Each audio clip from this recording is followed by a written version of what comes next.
Thank you, Chris. The $2 billion CapX2020 power project covering 800 miles from here across the Wisconsin border continues to make some progress. But the current phase they're working on has been one of the most challenging so far. ABC 6 News reporter Steph Kroc shows us how they plan to connect power lines across the Mississippi.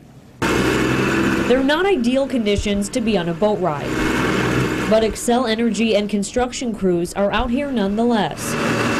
It's been cold, been fighting with the ice. They have to be out here to finish this portion of the CapX 2020 project on schedule. And it's done out here on this island wedged between the Minnesota and Wisconsin border. Just because the span would be too large, the structures are shortened. The FAA has some requirements where we have to stay underneath 200 feet, so for that to happen, we have to put more structures to carry the conductor across the river. And all of the materials needed to build those power structures have to be transported like this. Probably be right around 400,000 pounds if you took all three structures and put them together.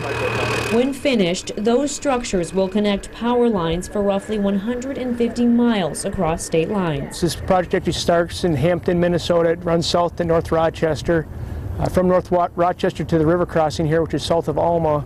Once we get across the river to Alma, we'll run south to Holman. So even though this work is being done all the way over in Alma, Wisconsin, the finished product will impact power supply across the Midwest. For instance, for the Rochester community, Rochester metro area, there's two lines that are part of this project that feed into the Rochester metro area.